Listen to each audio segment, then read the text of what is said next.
Hey everyone, it's Jananie and welcome back to my channel. This story ain't over. So today I'm coming to you with another recent reads video. I have been reading a lot recently. I feel like ever since I broke my laptop, I had a lot of time to read while waiting for the new one to come in. So I got a lot of reading done and I'm gonna tell you my thoughts on them. So here we go. One of these I read before the reading rush, but it wasn't part of the reading rush, so I just didn't include it in that wrap up.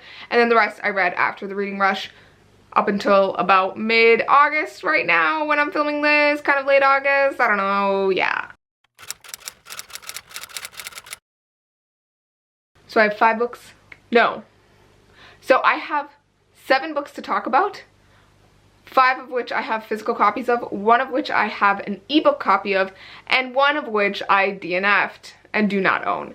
So get ready to hear some tea. Okay, so the first book that I finished, and this is the one before the reading rush, is If We Were Villains by M.L. Rio. So this is kind of a mystery thriller, and it's an adult mystery thriller, and I did not know much about this going into it, but I had heard some really great buzz about it, and I was in the mood for like a mystery thriller after reading like the Maureen Johnson, Truly Devious, and Vanishing Stare, and I wanted something similar to that. So I was scrolling through Lala from Books and Lala's videos, and I saw that this was on her like top favorite books of last year video, and so I wanted to read it because I had a physical copy from Book Outlet, I think. So I was like, time to actually read a book that's on my shelf and that I actually own. So I picked it up, and guys, it was amazing. I absolutely loved it. It was so well done, so well written. It was just enchanting to read it. It has a lot of like Shakespeare references to it. So basically it takes place at this fancy like arts academy, post-secondary school for art students. So there's like the music people and like the dancers and like everyone else, but the main characters in this book are the Shakespearean actors, and they only ever do Shakespeare. They don't ever do any other kind of plays or any other like authors. They only do Shakespeare. And so the crew of people that you're following in this book, each of them is just a like character. Like they all have very specific traits about themselves, and they're just so distinct. And reading this, it was just so interesting seeing them like come alive on the page. And so there's a bit of a mystery when someone dies and you're trying to figure out who killed that person. And I don't really want to give anything away. That's why I'm not really explaining this really in depth for you, but I feel like it's just one of those things that you need to go in without knowing a lot, and you'll really enjoy it, because I went to it not knowing much and I loved it. But it starts, I will tell you that it starts with our narrator getting out of jail after a very long time, and you know he went away for a crime of some kind, and he's been in jail for like 10 years now, and so he's recounting the story of what happened when him and his friends were all in school, and it's just so interesting. I will say I did have a slight issue with one of the characters in this book, in the sense that I didn't really understand why he was acting a certain way. And if you read the book, you'll kind of know who I'm talking about, because a lot of the action surrounds what a certain character is doing to the rest of them, and I didn't really understand that person's motivations, and I feel like that's where the book kind of fell short for me. But otherwise, I really enjoyed it, and it has like a crazy ending as well, and it's just insane, and I just really enjoyed it. So yeah, if you are looking for something with like, you know, really good underlying tension between the characters, this is like definitely the book to read, because yeah, so much sexual tension, so much like just good old tension just under the dialogue and just in the subtext of every single scene, and it was just so well done. So yeah, absolutely loved it. It was great. Okay, so the next book that I read after If We Were Villains, so this one I tried to pick up during the reading rush and things didn't go as planned, but basically I borrowed the book, and that book is Wilder Girls by Rory Power, I believe.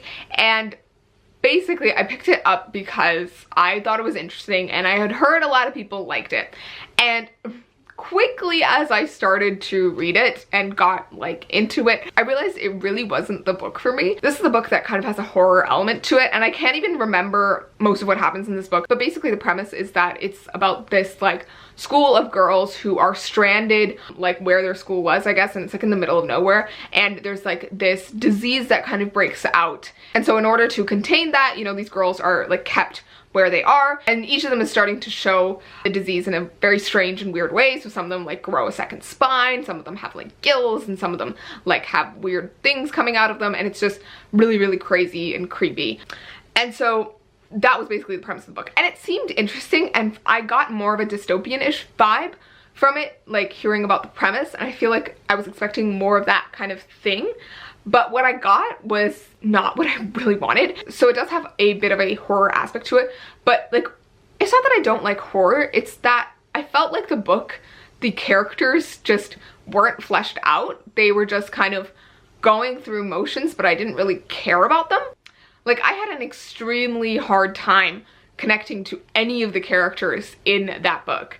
And that just, like, I got 200 and I think 20 pages in. Like, it's on my Goodreads. I DNF'd it and I put the page number that I DNF'd it at, and it's only about 350 pages, I think. So I stopped about 100 pages to the end, and like, I just couldn't go on. I just couldn't stand it for some reason, and like, it takes a lot for me to DNF a book, but I just couldn't see myself finishing the book and feeling like I would get anything out of it. So that's why I stopped, because out of 200 pages, like, I honestly can't remember the names of the characters, can't remember any significant detail about them, like, didn't care for anything that was happening to them, which was so strange for me. And so I struggled to see why it is quite popular as it is, but like, I understand that it might have been, you know, someone else's preference or style that they liked, but for me personally, I just didn't connect to it at all. Like, I feel like I really need to connect with the characters before I can connect to the overall feel and genre of a book. I feel like the characters come first for me, and I felt like the characters were just super flat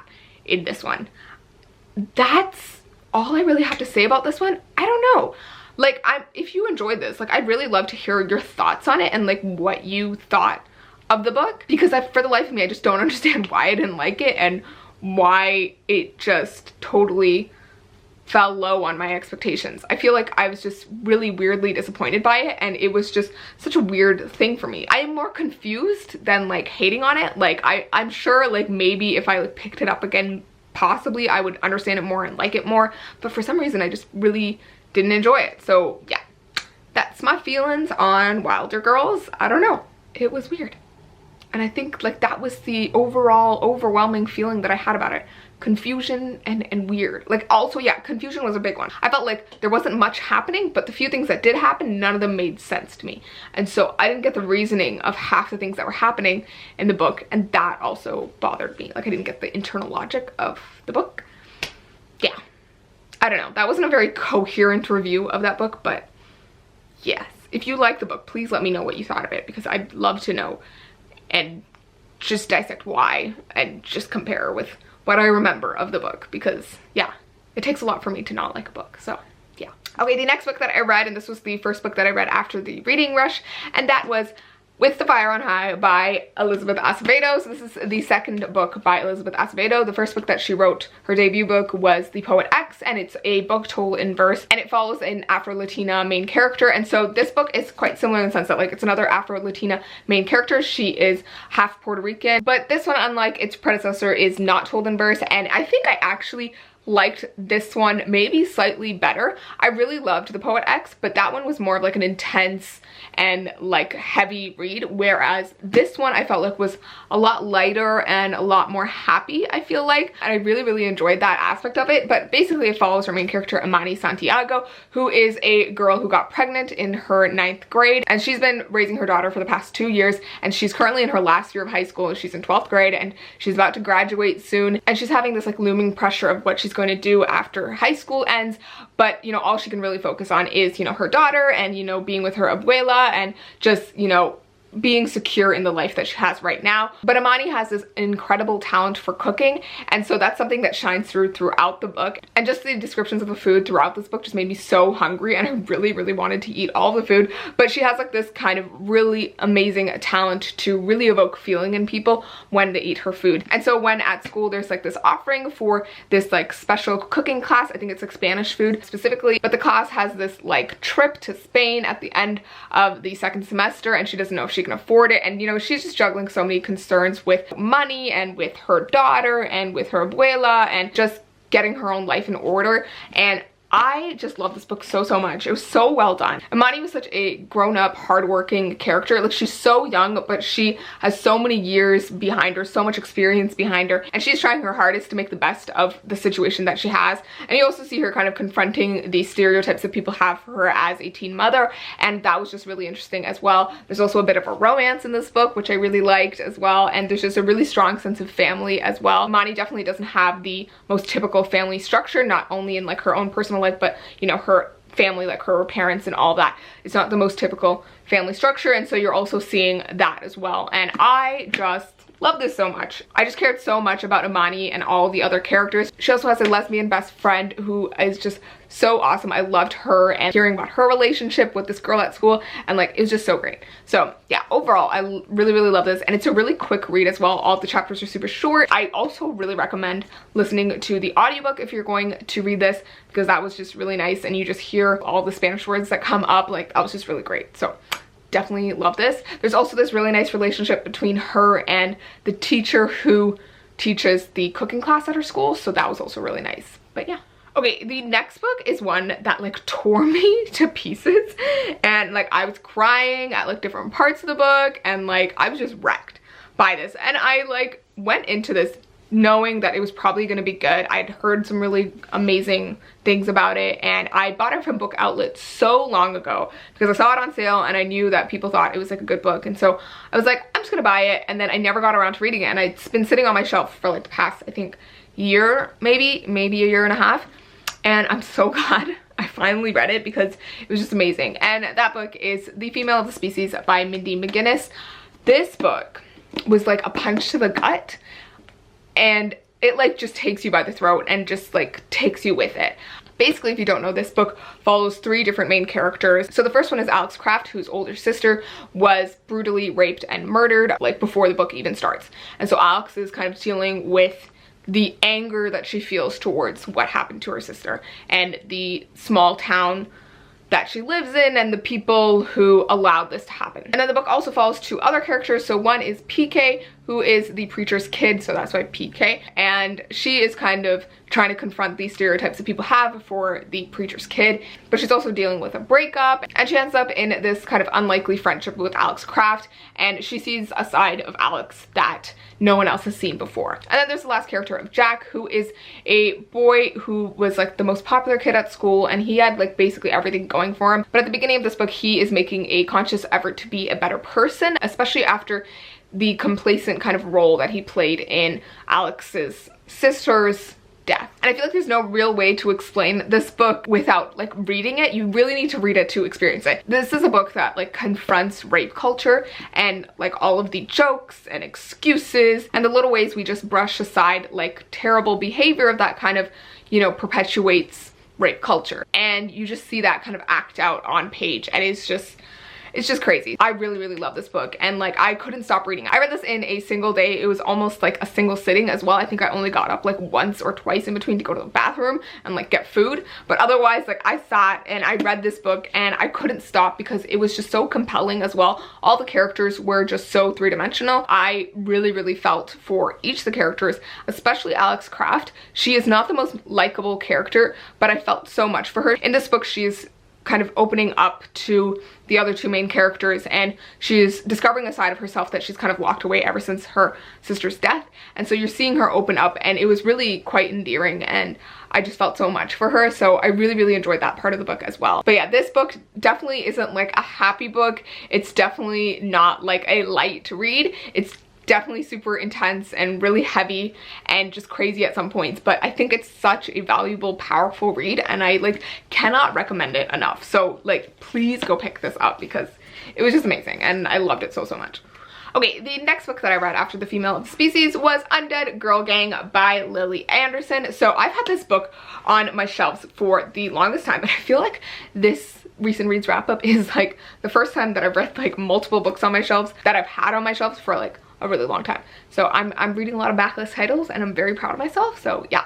Anyways, I got this a really long time ago. I think like about a year ago in a Page Habit box. I ordered a Page Habit box, and I knew this was coming in it, and so I was excited about it, and I had heard some pretty good things about it. It does feature a fat Latina main character, so I was excited about that, but I ended up getting it and I never got around to reading it. Basically, it follows our main character Mila Flores, whose best friend has recently just died, and Mila doesn't believe the cause of her death, so everyone's saying it's a suicide, but Mila doesn't believe that. She thinks that her best friend was murdered, and so she's determined to figure out what really happened. And so you find out that Mila and her best friend are Wiccans, so they're witches and they're practicing witches. And so Mila ends up bringing her friend back to life for 7 days in order to find out who killed her, but she accidentally also brings back these 2 other girls who were kind of like the mean girl, popular girls at the school. And so the book is basically like Mean Girls meets like Buffy the Vampire Slayer, and it was just really interesting mix. I didn't love this book, but I did still enjoy it. I thought it was fun. I thought the dynamic between the main character and the other girls was just really cute and interesting and funny and weird at times.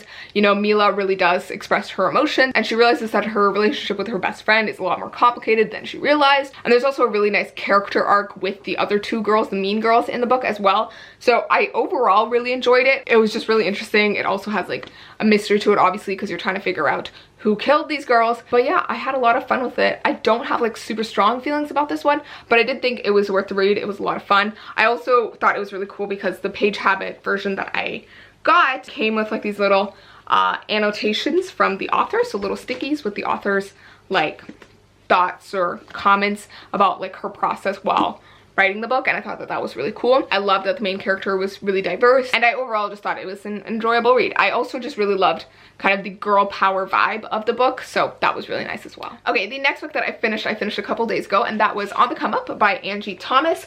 So this is the follow-up to her big blockbuster Hate U Give, which is absolutely amazing, and I remember reading that even before it got like super big, and I loved it to pieces. Like, it was such an eye-opening read for me, I feel like, and I also just really loved the characters and the family dynamics of that book, and so I picked this up knowing I would probably like it, and I don't feel like this disappointed me.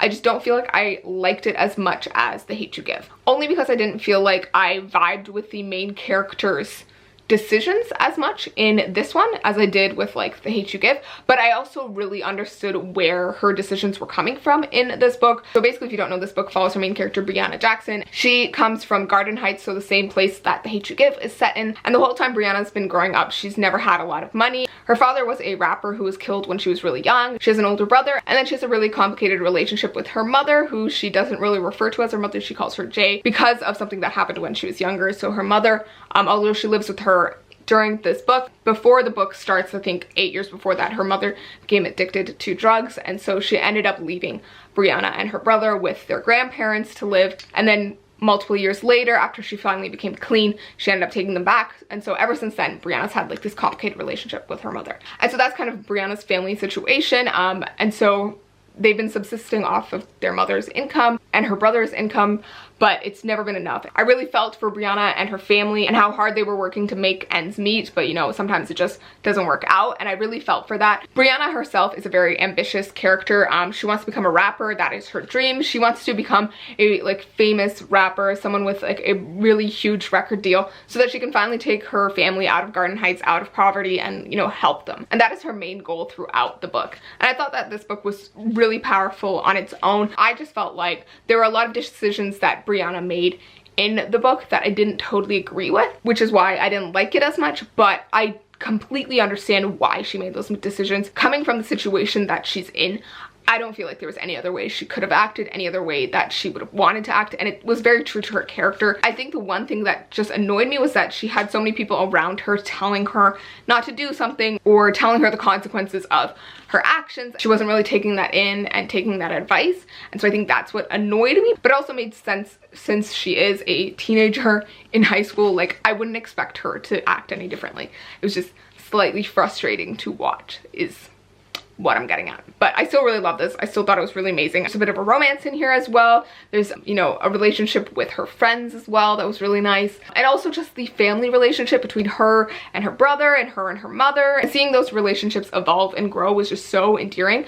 So I really love that aspect of the book. I feel like Angie Thomas is incredible at writing family relationships, and I just love that so much. So I loved all the characters in this book, and I thought that they were all phenomenal, and I would definitely pick up anything that Angie Thomas writes from here on out. So yeah, really, really enjoyed this. Okay, and then the last book that I read, and I finished it a couple days ago, I was reading it on ebook, and I absolutely loved it. I hesitated picking this up for a really long time, even though I had read another book by these authors. So the book I'm talking about is Nick and Nora's Infinite Playlist. So this came out, I think, in 2006, and there's a movie for it that came out in 2008. I've never seen the movie, I still haven't seen it, but I have read one other book by the authors, Rachel Cohn and David Levithan, and that was Dash and Lily's Book of Dares. So they wrote that one as well together. So I really love that book. It's a really quick whirlwind kind of romance. It takes place over a couple days, and I really, really loved that. And so I knew that this one was kind of similar, but I had heard kind of mixed reviews on it, especially on Goodreads. Like whenever I tried to read up on it, it was kind of mixed reviews. And so I was like, oh, I don't really want to read it if it's like not as good as the other one, but I think I might actually like it just as much as the other one, if not more. I just love this book so much. I'm one of those people who loves like love stories or any kind of like story that takes place over a really short amount of time, so like a day or a night, and it's like those monumental nights that kind of change your life, and I absolutely love those. Like that's why I loved They Both Die at the End. That's why I loved The Sun Is Also a Star. Those books all take place over a single day, and they totally change those characters' lives, and I really, really love that. So going into Nick and Nora's Infinite Playlist, I had low expectations, but I was totally blown away by it, and I absolutely loved it. Another thing that I really loved about it is, I forgot, but this is kind of an older style in YA, and I love that these authors did it, but it's kind of the stream of conscious style to the writing in this book. You're in Nick and Nora's heads. So it's about these two kids in high school, and they end up meeting at like this club late at night, and they're both like getting out of terrible relationships, and they end up meeting, and they end up spending like the whole day slash night together, and there's like highs and lows, and it's a bit of a love story. And so each of the authors writes each perspective, but the way that it's written is really kind of stream of consciousness. You're hearing all of their thoughts as they're thinking them, and it was just, you know, really kind of present in the moment, and I really, really love that. It's not a style that I've seen a lot recently. A lot of POVs, they're a little bit more like removed, even if they are in first person, but like I felt like I was in their heads thinking their thoughts, and I really, really love that. And Nick and Nora are just really weird, crazy characters, and I really like that as well. And by the end of it, I was just really shipping them so hard. Neither of them are perfect, neither of them are like incredible people, but I just had so much fun with it, and I felt like they were just such real teens, and I really, really like that about it. So yeah, overall I just really, really love this book, and I would definitely like reread it. I just had so much fun. Okay, so those are all of the books that I read recently. I really enjoyed most of these, even though a couple of them weren't my favorite. So please let me know in the comments if you've read any of these books, if you're planning to read any of them. Let me know if your thoughts differed from mine on any of these books. I would love to hear all the things that you have to say. But once again, thank you so much for watching, and please remember that the story ain't over. Bye!